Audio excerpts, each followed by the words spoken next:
안녕하세요. 다날리의 호러스토리입니다. 오늘은 사람을 잡아먹는 벌레에 관하여 이야기해 보도록 하겠습니다. 온두라스 북부 도시 산페드로 술라, 이곳의 국립중앙병원 응급실은 갱단 폭력과 빈곤이 뒤섞인 참혹한 일상으로 넘쳐납니다. 피를 흘리는 마체테 부상자들 사이에서 한 여성이 조용히 고통을 호소합니다. 그녀의 이름은 레이나 아빌라. 그러나 그녀의 고통은 칼이나 총알이 아닌 벌레로부터 시작된 것이었습니다. 작은 손전등이 그녀의 얼굴을 비추자 의료진은 믿기 힘든 광경을 목격합니다. 레이나의 콧구멍 안쪽 깊은 곳, 그림자 속에서 꿈틀거리는 것은 수 센티미터 길이의 나사벌레. 검은 끝을 가진 기생충 무리가 조용히 그녀의 부비동을 파고들고 있었습니다. 이것은 나사벌레, 정식 명칭으로는 코클리오미아 호미니보락스입니다. 직역하면 사람을 잡아먹는 자. 이 기생파리는 숙주의 상처나 구멍에 알을 낳고 부화한 유충은 살아있는 조직을 파먹으며 자랍니다. 한때 미국과 중미 지역에서는 미국 농무부와 파나마의 살균파리 방사 프로그램 덕분에 이 기생충이 거의 근절된 것으로 여겨졌습니다. 하지만 지금 그 악몽이 다시 돌아왔습니다. 산페드로 술라 병원에서는 올해 봄부터 나사벌레 감염 환자가 잇따라 발생했습니다. 첫 사례는 한 노인 환자였는데 입안으로 들어간 파리가 호두의 알을 낳았고 부화한 유충은 폐까지 침투해 결국 환자는 폐혈성 쇼크로 사망했습니다. 그리고 지금 레이나 아빌라는 그 두 번째 희생자일지도 모릅니다. 간호사가 건넨 휴지로 코를 푼 그녀는 극심한 통증에 몸을 움찔거리며 흐느낍니다. 의료진이 휴지를 펼쳐보자 그 안에는 꿈틀거리는 구더기 3마리가 있었습니다. 하지만 문제는 그게 전부가 아니라는 점입니다. 의사들은 말합니다. 수백 마리가 코와 얼굴 뼛속 깊숙이 파고들었을 수 있다고. 심지어 뇌까지 침범할 가능성도 배제할 수 없습니다. 레이나는 눈에 띄게 고통스러운 표정을 짓습니다. 버스를 타고 오는 동안 벌레 몇 마리가 입안으로 들어갔어요. 재채기할 때마다 튀어나왔고요. 이틀째예요. 머리가 너무 아파요.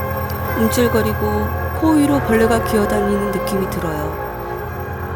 그녀는 산속 외딴 마을에서 5시간 이상 버스를 타고 이 병원에 도착했습니다. 이미 몸은 탈진했고 정신은 공포로 얼어붙어 있었습니다. 그녀의 말대로라면 기생충이 입을 통해 위나 폐로까지 확산될 수도 있습니다. 실제 이 병원에서는 이미 그런 사례가 있었습니다. 카밀로 팔마 박사, 산페드로 술라 병원의 외과 정원에는 피놀 카메라와 스마트폰을 연결해 레이나의 비감기 깊숙한 곳을 들여다봅니다. 카메라 화면에 비친 것은 이전에 보지 못한 더 큰 기생충 무리였습니다. 대부분의 의사들은 이런 경험이 없습니다. 카밀로 박사는 말합니다. 30년 가까이 박멸됐던 기생충이 다시 인간을 공격하기 시작했어요. 그것도 매우 공격적으로. 그는 밀봉된 플라스틱 병 몇 개를 보여줍니다. 한 병에는 생리식염수에 담긴 수십 마리의 유충, 또 다른 병에는 아직도 꿈틀거리는 나사벌레들이 들어있었습니다. 수많은 의료진이 숨을 죽이고 그 광경을 지켜봅니다. 사진을 찍는 간호사도 있습니다. 공포쇼처럼 느껴질 정도로 그 장면은 기괴합니다. 하지만 나사벌레는 단순한 의학적 위협이 아닙니다. 그것은 생태계와 인간 탐욕이 만든 재난의 상징입니다. 나사벌레의 확산은 불법 가축 밀수와 밀접한 관련이 있습니다. 온두라스 보호구역에서 몰래 사육돼 매년 약 80만 마리의 소가 멕시코까지 배와 트럭으로 밀반입됩니다. 이 과정에서 파리도 함께 이동합니다. 소의 귀, 배꼽 혹은 상처 부위에 나사벌레 알이 붙어 국경을 넘는 겁니다. 파리는 잠깐만 상처에 앉아도 됩니다. 사람이 느끼지도 못할 사이에 수백 개의 알을 낳고 떠납니다. 며칠 후 벌레는 깨어납니다. 살 속에서 천천히 그리고 조용히. 피해는 빈곤층에게 집중됩니다. 거리에서 자거나 상처를 치료받지 못한 사람들, 피부암으로 얼굴에 상처가 있던 56세 목사, 베니테스 역시 그 희생자였습니다. 그는 50개 이상의 나사벌레를 얼굴에서 제거한 뒤 이제 막 퇴원했습니다. 노숙자 파비아는 나무 구루터기에 손가락을 다쳤고 거즈를 벗긴 틈에 파리가 알을 낳았습니다. 그는 말합니다. 정말 세게 물어요. 한 번에 10마리쯤 느껴졌어요. 감염이 시작되면 몸 안에서 조직이 무너지고 출혈이 시작됩니다. 무엇보다 통증은 이루 말할 수 없습니다.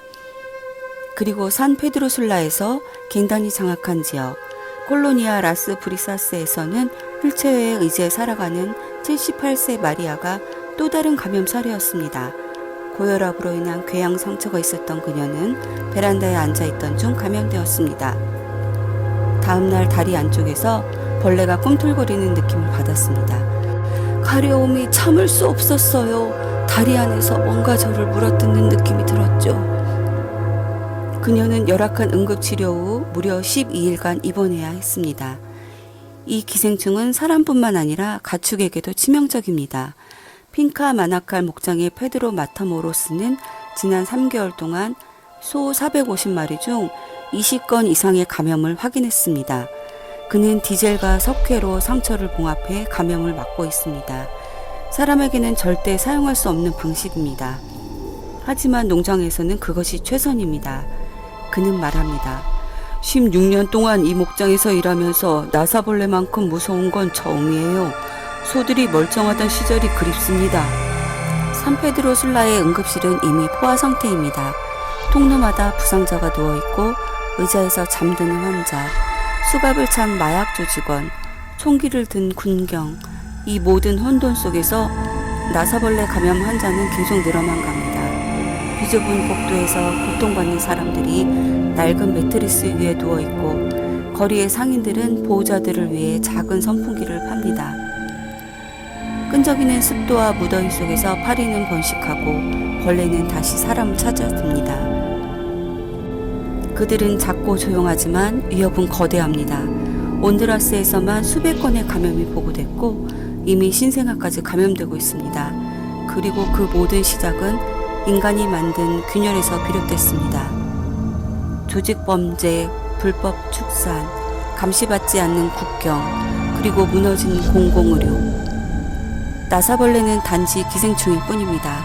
하지만 우리가 만든 이 환경 속에서 그들은 당당한 지배자가 되었습니다. 몸속에서 꿈틀대며 살을 파먹는 벌레. 그것은 단지 벌레가 아니라 우리가 만든 재앙 그 자체입니다. 지금까지 다날리의 호러스토리였습니다. 좋아요와 구독, 알림 설정도 잊지 마세요. 감사합니다.